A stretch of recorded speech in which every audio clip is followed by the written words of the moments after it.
merespon nikmat dan ujian dari Allah Subhanahu wa taala. Kan biasanya kalau kita ngomongin tentang nikmat identik dengan syukur ya. Terus kalau ujian identik dengan sabar. Tapi gak selalu kayak gitu keadaannya. Kadang-kadang nikmat itu bisa bikin kita GR. Ujian bisa bikin kita salah sangka kepada Allah Subhanahu wa taala. Seolah-olah Allah kalau kasih ujian itu kayak gak suka sama kita. Padahal kadang Allah kalau kasih ujian itu tandanya masih perhatian sama kita. Kenapa atuh perhatiannya ngasih ujian? Bisa banyak banget alasannya, bisa pengen ngapusin dosa-dosa kita, bisa pengen ngangkat derajat kita walaupun kita nggak usah terlalu kegeeran ke sana, minimal menghapus dosa-dosa ya. Bisa juga emang mungkin hanya dengan cara dikasih ujian kita rajin beribadah. Dan itu kita banget kayaknya tuh. Kalau lagi banyak masalah, tahajudnya rajin. Mendekati ujian nasional, tahajud gak tinggal selama sebulan. Hari ujian nasional terakhir, malamnya udah gak tahajud lagi. Kan kita banget nih. Nah orang yang tipenya kayak gini kadang emang cara untuk biar dekat ke Allah emang dikasih ujian. Makanya jangan jadi tipe kayak gitu. Walaupun ada orang lain yang soleh tapi tetap dikasih ujian. Kenapa? Karena Allah Subhanahu wa taala benar-benar pengen lebih dekat sama dia. Makanya Nabi bilang asyadun nas balaan al-anbiya summas salihin. Orang yang paling banyak diuji sama Allah itu orang para nabi, kemudian orang soleh, kemudian yang mendekati kesolehan dan seterusnya dan seterusnya. Ternyata kadang ketika kita dikasih nikmat, kita tuh jadi kegeeran. Jangan-jangan ternyata nikmat itu bukan sebuah anugerah, justru nikmat itu adalah sebuah istidraj. Gimana kita ngebedain anugerah sama istidraj? Indikatornya sederhana. Seperti apa hubungan kita dengan Allah lewat nikmat itu. Kalau nikmat itu menjauhkan kita dari Allah dan makin nikmat makin jauh, biasa-biasa aja, lempeng dalam urusan agama, berarti nikmat itu adalah istidraj. Kalau nikmat itu bikin kita makin bersyukur, bentuk syukurnya bisa makin dekat ke Allah dalam bentuk ibadah, bisa juga makin banyak manfaatnya ke orang lain dengan berbagi, berarti nikmat itu adalah anugerah. Dua-duanya nikmat, karena dua-duanya dinikmati. Tapi ada anugerah, fadl, ada juga istidraj. Atau kadang-kadang kegeeran kita kasus yang lain misalnya gini. Kayak dalam keluarga ya, dalam keluarga kita berdoa nih. Berdoa, ya Allah mudahkanlah rezeki saya, keluarga saya, pasangan saya, kayak gitu-gitu. Atau anak kita sakit, terus kita berdoa, ya Allah sembuhkanlah anak saya. Yang berdoa malam itu bukan cuma kita loh. Orang tua kita berdoa, pasangan kita berdoa. Kadang sampai pembantu juga berdoa. Tiba-tiba Allah kasih kita nikmat lewat doa ini. Misalnya anak sembuh, misalnya kita lulus ujian, misalnya dapat kerjaan. Terus kita tiba-tiba kegeeran. Ya doa saya diijabah banget ya. Di sini nih kegeerannya nih. Apa ini enggak husnuzon Ustaz? Husnuzonnya kalau Allah maha baik ya. Mau mengijabah doa orang yang tidak layak diijabah. Ini husnuzon. Kalau kegeeran, ya. Alhamdulillah saya orangnya layak diijabah doa ya. Doa saya tuh cepat banget diijabah loh. Baru semalam doa, hari ini udah ijabah. Kalau yang diomongin adalah kitanya, itu kegeeran. Kalau yang diomongin adalah kebesaran Allahnya, itu namanya husnuzon, bagian dari tahaddus bin ni'mah. Wa amma bi ni'mati rabbika fahaddis. Yang dibicarain tuh bukan kita, tapi Allahnya. Atau kalau mau lebih nggak GR lagi, kita berhusnuzonnya bukan cuma ke Allah. Allah maha baik plus, oh ini kayaknya ada doa di dalam keluarga saya nih yang diijabah oleh Allah. Bisa doa ibu, bisa doa ayah, bisa doa pasangan, bisa doa bahkan pembantu yang kita nggak tahu diam-diam dia mendoakan kita. Jadi bukan kitanya yang hebat, yang keren, yang soleh. Tapi ada orang lain di sekeliling kita yang soleh kemudian mendoakan sehingga memudahkan urusan kita. Sama kayak dalam dakwah, misalnya saya dengan teman-teman bikin pemuda hijrah nih. Pemuda hijrah ini dulu taklimnya 3 tahun yang lalu paling banyak cuma 30 orang. Selama 8 tahun. Tiba-tiba alhamdulillah Allah berikan keberkahan jadi rame. Kita jadi bareng-bareng sekarang ada ribuan orang misalnya. Saya selalu mention ke teman-teman ini pasti ada orang di antara tim kita nih. Yang dia itu sama Allah itu dekat banget. Yang diam-diam malam dia berdoa, gara-gara doa dialah jadi banyak kemudahan untuk kita. Bukan, mungkin yang doa semua ikut berdoa. Saya berdoa, teman-teman semuanya berdoa. Cuman jangan kegeeran, ya alhamdulillah ya. Saya baru doa kemarin, sekarang udah diijabah. Ini kalau kita kayak gini, ini agak kegeeran. Sesekali wajar. Kalau sering kali, ini gak bagus. Bikin kita jadi ngerasa udah baik, udah soleh. Dan Allah mengatakan, fala tuzakku anfusakum. Jangan kalian menganggap diri kalian udah baik, soleh, suci. Huwa a'lamu bimanittaqo. Allah lebih tahulah siapa yang paling taat. Jadi teman-teman, kadang kayak gitu kegeerannya. Atau ada juga bentuk kegeerannya gini. Dia jomblo. Udah gitu ngelamar cewek hafizah 30 juz. Dia tuh belum bisa baca Quran, baru hijrah, tapi diberikan istri hafizah 30 juz. Atau sebaliknya, dia cewek baru berhijab banget, diberikan suami hafiz 30 juz. Udah gitu dia kegeeran. Wah, berarti saya udah pantas buat dia nih. Atau dia pantas buat saya. Enggak, jangan-jangan Allah sengaja ngasih kita pasangan yang soleh banget karena cuma dia yang bisa menghijrahkan kita dan memperbaiki kita. Kalau dikasih yang tanggung-tanggung ntar lepas lagi nih. Makanya dikasih yang gak tanggung-tanggung. Sekalian aja yang paling soleh, yang paling taat, yang paling berwawasan agama luas. Sehingga kita disuruh belajar ke dia. Bisa kayak gitu. Padahal yang datang ke dia tuh banyak. Ada yang sama-sama hafiz. Kenapa yang lebih baik dari kita hafiz gak diterima? Karena udah sama-sama soleh. Terus siapa lagi yang perlu diperbaiki kan? Bisa jadi kita justru ketemu dengan orang yang keren. Karena Allah pengen memperbaiki kita dengan lewat orang itu. Ini biar kita gak kegeeran. Ustadz, kenapa sih harus gitu-gitu amat? Karena itulah sifat orang yang beriman. Coba teman-teman buka surat orang-orang beriman. Surat apa? Al-Mu'minun. Surat orang-orang beriman. Surat 23 ayat 60. Itu sifat orang yang beriman. Surat 23 ayat 60. Bismillahirrahmanirrahim.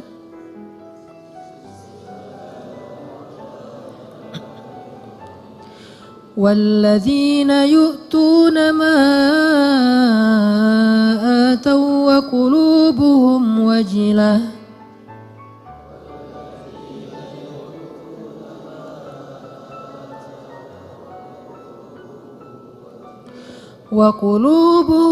وجلة أنهم إلى ربهم راجعون.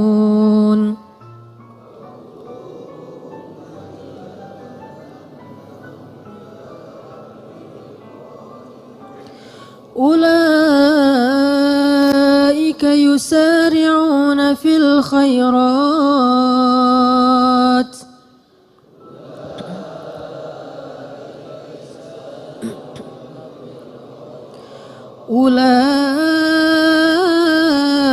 يسارعون في الخيرات وهم لها سابقون.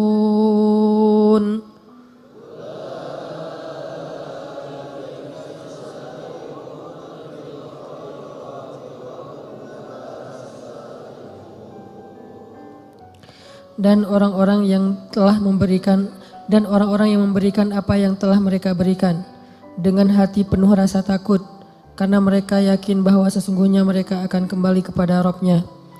Mereka itulah orang-orang yang bersegera kepada kebaikan-kebaikan dan mereka itulah orang-orang yang lebih dulu memperolehnya. Ini terjemahannya agak sedikit rancu ya. Karena kalau kita baca tafsir bukan memberikan, melakukan. Jadi ketika ayat ini turun, Aisyah nanya kepada Nabi apa tafsirnya. Walladzina yu'tuna ma atau wa qulubuhum wajilah. Dan orang-orang yang telah memberikan apa yang mereka telah berikan sedangkan hati mereka masih merasa takut.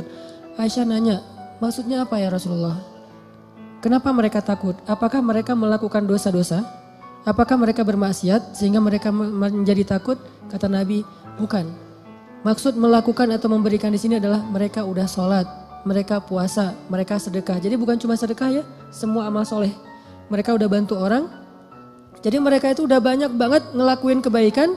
Sedangkan hati mereka wajilah. Masih merasa takut. Takut apa?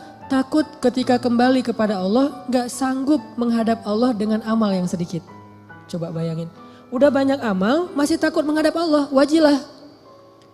Gimana lagi kalau berbuat dosa, beramal aja masih takut sama Allah. Kalau kita kan kadang-kadang ngerasa takut ke Allah itu kalau habis buat dosa ya. Dan ini juga bagian dari iman, keren sih. Cuman iman kan berderajat-derajat. Lahum darajatun inda rabbihim. Orang beriman aja bertingkat-tingkat. Ada orang beriman ketika bikin dosa takut kepada Allah, langsung taubat. Ada yang lagi yang lebih tinggi. Lagi berbuat baik, takut sama Allah. Kenapa? Dia ngerasa amal baiknya tuh sedikit dan waktunya terbatas. Dia pengen berbuat yang banyak tapi nggak punya waktu, nggak punya merasa lemah, merasa tidak maksimal, merasa belum memberikan semua hak Allah, merasa kurang, merasa belum istimewa, belum sempurna. Ini orang yang walladzina yu'tuna ma atau wa qulubuhum wajilah. Makanya teman-teman kalau teman-teman perhatiin di akhir surat Al-Baqarah kan tuh ada doa Rabbana la tu'akhidna in nasina aw akhtana. Itu bukan doa orang yang berbuat dosa loh. Itu doa orang habis beribadah. Dia habis beribadah, habis sholat misalnya, doanya Rabbana la tu'akhidna in nasina aw akhtana. Udah beribadah masih minta maaf sama Allah. Ya Allah jangan marah ya sama saya kalau saya ada yang silap, ada yang lupa, ada yang gak sempurna. Ini orang beriman, udah beribadah masih minta maaf.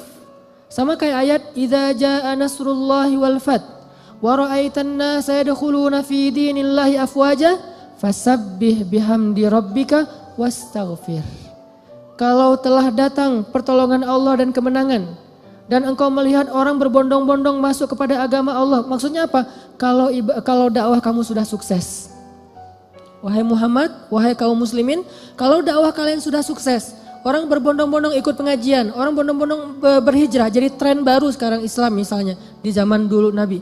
Orang berbondong-bondong memeluk agama Islam. Dakwah kamu tuh udah keren banget, usaha kamu tuh udah maksimal. Ketika kamu mendapatkan kesuksesan dalam dakwah, maka pujilah Allah dan beristighfarlah. Kenapa?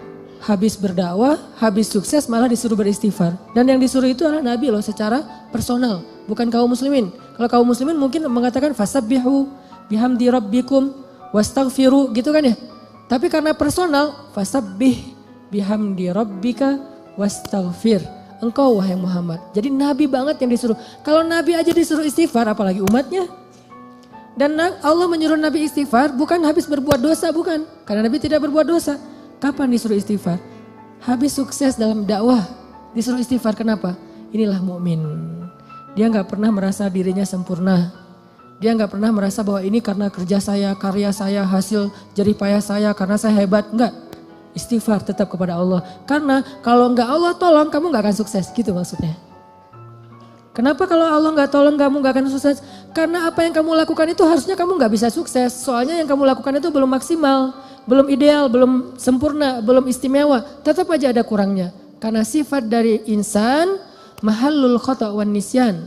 Pasti ada salah dan lupa, pasti.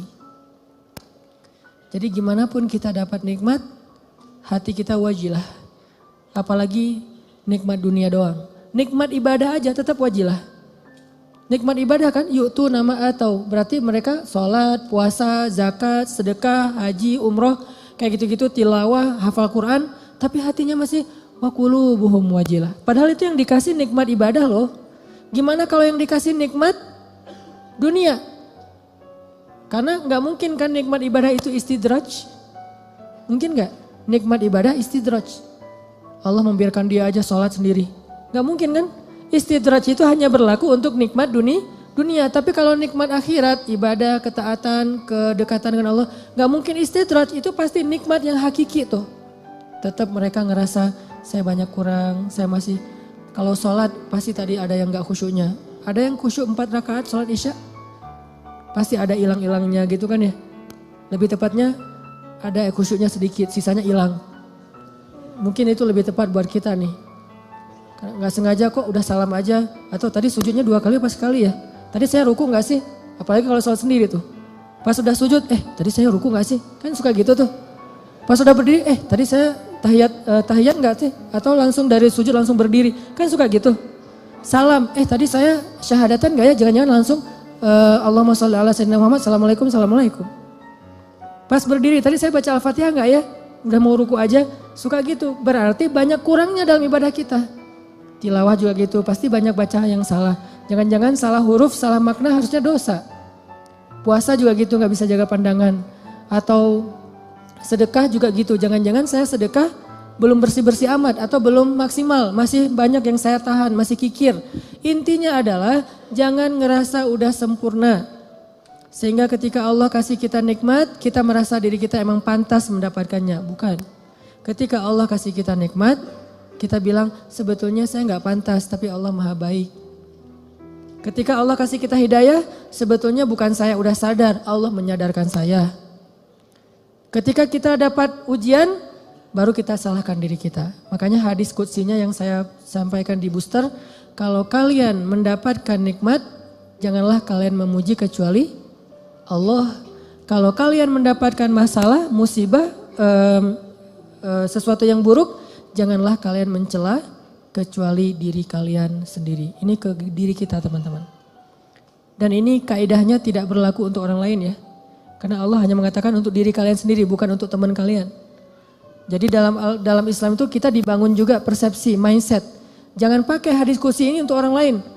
Lo banyak dosa tuh, kok gitu sih? Ya kan kata Allah juga dalam hadis qudsi gitu. Enggak, ini enggak berlaku untuk orang lain, berlaku untuk diri kita. Untuk orang lain selalu berlaku husnuzon. Ijtanibu katsiran minadh-dhon, jauhi prasangka buruk kepada orang lain. Kalau dia dapat nikmat, Masya Allah, Allah sayang kepada dia sehingga diberkahi rezekinya. Kalau dia dapat ujian, Masya Allah, Allah pengen menggugurkan dosa dia, pengen mengangkat derajat dia. Kalau ke kita dapat nikmat, saya sebetulnya gak pantas tapi Allah baik banget sama saya. Kalau kita dapat ujian, emang saya layak diginiin sama Allah. Ya Allah ampunkan dosa saya, angkat musibah saya. Terus mana ada peluang buat kita menghakimi orang lain? Kan gak ada peluang. Sesama mukmin, sesama muslim, gak ada peluang kita menjelek-jelekan orang lain. Nah kalau teman-teman perhatikan di surat Al-Mu'minun yang ayat 60 tadi, coba mundur beberapa ayat 55 itu jelas banget. Jadi satu paragraf ini lagi ngomongin tentang bab GR nih. Ayat 55 itu orang yang GR. Surat Al-Mu'minun ayat 55 Allah bilang, ayahsabuna annama numidduhum bihi min malin wa banin nusari'u lahum fil khairati bal la yash'urun. Apakah mereka mengira ketika kami memberikan mereka banyak harta dan keturunan berarti kami menyegerakan untuk mereka kebaikan? Enggak, mereka enggak ngerti kata Allah. La yash'urun itu enggak sadar, enggak ngerti, enggak ngerasa. Jadi enggak selalu ketika Allah numiddu lahum mim malin wa banin, ketika Allah ngasih harta dan keturunan yang banyak, maksud harta dan keturunan itu kehidupannya bahagia, rumah tangganya aman-aman aja enggak ada masalah, maka berarti nusari'u lahum fil khairat belum tentu. Seolah-olah Allah itu sayang banget sama dia, belum tentu. Kalau gitu kita suudzon sama Allah, enggak. Kita tetap berpikir Allah itu maha baik. Terus kalau kita dapat nikmat, itu bukti bahwa Allah maha baik, bukan karena kita pantas. Atau mungkin ini adalah ujian dari Allah. Antara dua. Antara Allah emang baik banget walaupun kita enggak pantas, atau Allah sedang menguji kita dengan ujian yang kita senangi. Dulu ketika masih sendiri, setiap malam tahajud. Ya Allah beri saya pasangan imam yang bisa ngimamin saya. Gak apa-apa deh yang dibaca Al-Ikhlas juga. Yang penting dia imam. Yang imam, ya Allah beri saya makmum. Mudah-mudahan dia tetap mengamini doa-doa saya. Walaupun mungkin doa saya gak fasih. Doain setiap malam tahajud. Allah kasih nih. Persis kayak bayangan kita banget nih, spesifik. Hidungnya, matanya, wah segala macam. Gua banget lah pokoknya. Pas udah dapat gitu masih bangun tahajud gak? Atau udah mulai telat-telat dikit? Kenapa telat-telat dikit? Susah bangunnya sekarang. Kalau dulu bangun cuman ngangkat bantal guling atau cuman selimut doang. Itu juga kadang-kadang. Karena seringnya selimut udah terbang kemana, bantal guling kemana tidurnya teh. Maceh banget tidurnya. Ada juga pas dia mau bangun, sekarang beda, bukan bantal guling, lengan. Mungkin lengan itu lebih ringan daripada bantal guling. Secara kilonya kayak gitu ya. Tapi rasanya berat. Taruh lengan, aduh gimana nih caranya. Ntar dia terbangun, kan saya nggak pengen ngebangunin dia, kasihan. Alasannya modus. Nggak tahajud, atau tahajudnya telat. Atau mulai berkurang, lama-lama tadi tahajud 11, sekarang jadi tinggal 8, 4, 2, tinggal witir doang. Tapi masih lumayan lah. Akhirnya subuh di masjid, subuh di rumah, subuh telat, subuh dijamak dengan duha. Kan bertahap tuh. Udah gitu ngejamaknya kompakan lagi, berjamaah. Jamak subuh sama duha, berjamaah sama suami istri. Kan kompakan ya, Masya Allah luar biasa, kompak, istiqomah, menjamak. Allah pengen nguji kita lewat pasangan justru. Kadang Allah pengen nguji kita dengan terlalu sibuk dengan kerjaan. Tadinya kita nggak punya kerjaan, nganggur, akhirnya bisa beribadah tepat waktu. Begitu udah ada kerjaan, jadi nggak tepat waktu lagi. Kenapa? Alasannya mulai sibuk, mulai rush, mulai tight jadwal, kayak gitu-gitu. Nah ini artinya jangan selalu kegeeran bahwa Allah sayang sama kita. Bahwa kita layak disayangi oleh Allah, bukan. Mungkin antara dua, Allah emang baik banget atau Allah pengen nguji kita dengan nikmat tersebut.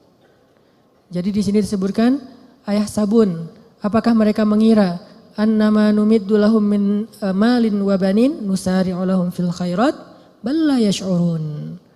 Mereka pikir kalau kami udah ngasih mereka harta dan keturunan berarti kami menyegerakan kebaikan buat mereka? La yash'urun, mereka enggak ngerti. Justru orang beriman di ayat berikutnya disebutkan walladzina yu'tuna ma ataw wa qulubuhum wajilah annahum ila rabbihim raji'un. Ulaika orang yang kayak gini nih, yang wajilah, yang ngerasa kurang, yang ngerasa nggak pantas, yusari'una fil khairat. Selalu bersemangat melakukan kebaikan-kebaikan yang lain. Kenapa? Dia merasa masih kurang dirinya. Jadi jangan terlalu kegeeran. Kita boleh bilang alhamdulillah ya Allah mengijabah doa, ya boleh. Tapi jangan bilang alhamdulillah ya saya tuh emang doa saya jitu banget. Doa saya tuh emang cepat banget diijabah. Jangan sebutkan saya sama sekali. Kalau dalam kebaikan. Ini kita belajar bertahap. Kadang-kadang gak nyebutin di lisan tapi di hati. Enggak lah ini mah nikmat dari Allah dalam hati gua gitu loh. Wa asirru qawlakum awijharu bih innahu alimun bidatis sudur. Kalian rahasiakan ucapan kalian di hati atau kalian tampakkan dengan lisan, Allah Maha tahu apa yang ada di dalam dada kalian. Gak bisa bohong sama Allah. Terus gimana Ustaz kalau kebersit kayak gitu membatin, lisan kita mah selalu ngomong Masya Allah ya lu lulus, alhamdulillah ini nikmat dari Allah, padahal gua gak bisa apa-apa, lisan nih. Hati kita, ya emang kamu heran kalau saya lulus. Mulai kan ada sombong tuh, mulai agak kegeeran nih. Kita kalau muncul itu langsung kita tolak, kita reject dengan apa? Astagfirullahaladzim. Kadang-kadang itu muncul bukan pengennya kita. Yuwas wisufi sudurinas, emang si dia tuh. Si dia bukan, si dia mah keren buat saya. Orang itu, zat itu tuh. Yaitu khannas yuwas wisufi sudurinas. Kita gak pengen sombong, kita gak pengen ria. Dia yang yuwas wis supaya kita sombong. Saya kan pernah cerita, ngimamin. Pengen ngimamin yang paling maksimal biar semuanya khusyuk. Kan kalau yang lain khusyuk kebawa pahalanya ke yang ngimamin nih. Allahu Akbar. Alhamdulillahi Rabbil Alamin. Semaksimal mungkin, sebisa mungkin yang bagus bacaannya. Pas sudah selesai sholat, yuwaswis. Atau belum selesai sholat, baru amin. Keren juga ya suara saya muncul. Yuwaswis. Itu bukan saya ya, saya gak pengen kayak gitu-gitu amat lah. Yuwaswis, awal-awalnya dulu kayak gitu tuh. Ini saya ngaku nih, awal-awalnya ngimamin, apalagi pas ngimaminnya di Mesir. Karena orang Mesir tuh suka suuzon sama orang Indonesia, dianggap orang Indonesia tuh gak bisa ngaji. Kan kepancing nih, emangnya orang Indonesia gak bisa ngaji? No, kasih mic buat gua, gitu. Ngimamin lah nih. Ngimamin ada niat pengen nunjukin orang Indonesia tuh ngajinya bagus-bagus. Mulai agak-agak melenceng tuh. Sehingga pas selesai sholat orang muslim, Masya Allah kamu Indonesia tapi ngajinya enak dan segala macam. Ya udah kamu tarawih aja di sini jadi imam. Muncul waswasah, yuwaswi sufi sudurinas. Bukan pengennya kita. Pulang ke Indonesia juga kayak gitu. Ada yang Ustadz saya baru pertama menangis ketika sholat gara-gara Ustadz. Padahal saya ke umrah juga gak nangis. Di sini bisa nangis Masya Allah. Langsung yuwaswis. Wah itu habis-habisan tuh. Gimana caranya? Gara-gara itu terus saya gak jadi berusaha semaksimal mungkin. Ya udah deh gue biasa-biasa aja daripada sombong. Alhamdulillahirrabbilalamin, Ar-Rahmanirrahim. Ustaz kok ngajinya gitu? Saya nggak mau sombong. Was-was aja juga ya, was-was. Wah lu ikhlas banget ya orangnya, ikhlas. Ikhlas yang butuh istighfar. Sama dengan istighfar, yahtaju ilal istighfar. Istighfar butuh istighfar. Kenapa? Ya ini main hati nih, berat nih. Terus gimana caranya? Gak apa-apa, lanjutin aja. Awalnya emang ria, sombong, dikit-dikit. Bertahap, lama-lama dia akan berkurang. Dengan kita reject. Enggak. Mau enggak sih, kita tuh enggak setuju sama dia. Lama-lama dia enggak akan ngaruh lagi di hati kita. Sesekali doang ngaruh, dia lebih gampang nolaknya. Tapi kalau kita menghindar terus, susah. Sedekah gitu. Dilihat orang, wah 100.000 Yang di sebelah cuman 1.500 koin, kita 100.000. Awalnya sih emang beda sih rasanya. Karena pertama 100.000.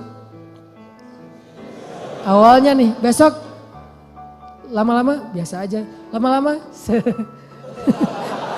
gak ngaruh sama sekali. Udah di hati kita tuh udah kebal. Kan ini kematangan jiwa kita dalam beramal soleh ya. Orang kalau lagi puber pasti kayak gitu teman-teman. Ekspresif, heboh, lebay, itu orang puber. Baru pertama ke masjid, heboh gitu ya. Wah, gua baru ke masjid. Tapi kalau udah kebiasaan ke masjid, apa sih yang mau dibanggain, biasa aja kali ke masjid gitu. Baru pertama tahajud, wah udah bangunin temannya tuh cuma, bangun. Enggak bangun tahajud. Saya aja udah 2 jam bangun dari tadi, udah 11 rakaat, pamer. Namanya juga lagi puber. Baru hafal 1-2 hadis, wah ini dhaif. Semuanya dhaif, cuma dia doang yang sahih gitu. Lagi belajar. Kalau udah biasa hafal hadis biasa aja, atau emang gak hafal gitu. Kayak saya misalnya, karena gak hafal hadis ya udah gak usah komen-komen, biasa-biasa aja. Toh bisa jadi saya komen dhaif ternyata sahih.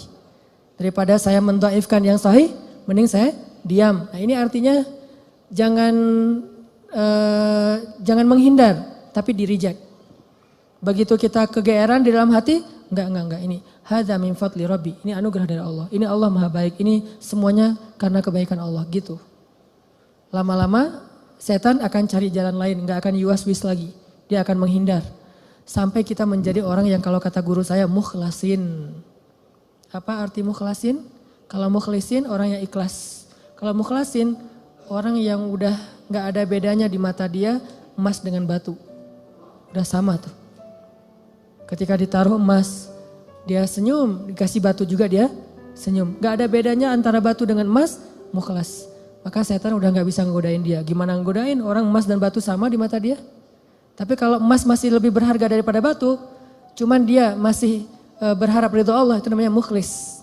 Kalau emas lebih berharga daripada batu dan dia tidak lagi berharap ridho Allah, itu udah gak mukhlis. Ada orang yang riya, ada mukhlis, ada mukhlas. Di mata Nabi Muhammad SAW, emas dan batu itu udah sama. Makanya setan udah gak mau ngoda-godain Nabi Muhammad. Kecuali ada setan yang masih anak baru gitu, ngodain Nabi Muhammad. Kalau setan yang udah senior ya, udah tahu oh itu Muhammad gak usah digodain deh, habis-habisin waktu lo. Mending godain yang lain-lain aja yang sahabat. Tapi kalau yang baru-baru kayak semangat gitu, gua mau godain orang nih. Pas ngeliat, wah ini ada lagi sholat digodain, Nabi Muhammad digodain. Kan sia-sia ya. Jadi kayak buang-buang waktu gitu. Dia godain Nabi Muhammad, begitu Nabi selesai sholat dipegangin, digulung sama Nabi, digantung di tiang masjid. Teriak-teriak gitu. Pas pagi-pagi anak-anak Madinah, anak-anak kecil gitu, pergi sholat subuh ngelihat ada bola tuh mau diambil sama mereka, mau ditendang-tendang. Kata Nabi jangan. Udah ditendang-tendang mereka, dia udah kesakitan, dikeroyok sama anak kecil Madinah gitu. Bayangin jin di masa itu jadi bola. Terus ditendang-tendang sama anak Madinah, diambil sama Nabi, dilepas, terus dia lari. Baru dia sadar sekarang, saya ternyata salah godain, yang digoda adalah Rasulullah SAW. Kata teman-temannya, lo sih gak nanya-nanya ke senior. Ini teman-teman artinya memang gak bisa sekaligus. Kadang emang kita kegeeran juga. Dan saya ngerasa kadang kegeeran. Lagi doa kayak kemarin misalnya, ya Allah saya doa di dalam hijir ya. Saya doa ya Allah kasih saya jalan agar saya bisa mengunjungi kamp pengungsi di Suriah. Saya pengen banget ke sana gitu, pengen ngelihat langsung. Mudah-mudahan dari situ semangat untuk bersosial, ngelakuin kegiatan kemanusiaan itu lebih kencang lagi. Pulang dari sana nggak lama kemudian dapat jalan langsung. Insya Allah April mau ke kamp pengungsi misalnya, langsung kegeeran. Doa saya diijabah ya, keren ya. Yang muncul kayak gitu kan? Enggak. Kita tolak nih. Gimana nolaknya? sebetulnya sih saya belum pantas ke sana, tapi Allah pengen ngasih saya ke jalan kebaikan gitu. Terus aja gitu. Lama-lama hal-hal yang kayak gitu nggak akan mempengaruhi keikhlasan kita lagi. Terakhir teman-teman, balik lagi kepada awal, kalau kita ngelihat ada orang dapat musibah, kita berhusnuzon dengan cara mudah-mudahan musibah ini mengangkat derajat dia. Kalau kita ngelihat teman kita dapat nikmat, kita berhusnuzon dengan mengatakan dia memang pantas mendapatkan nikmat itu karena Allah sayang sama dia. Sebaliknya kalau ke kita dapat musibah, kita katakan saya banyak dosa makanya dikasih ujian kayak gini untuk menghapus dosa saya. Kalau kita dapat nikmat, kita katakan saya sebetulnya nggak pantas tapi Allah maha baik sehingga Allah memberikan kenikmatan ini untuk saya.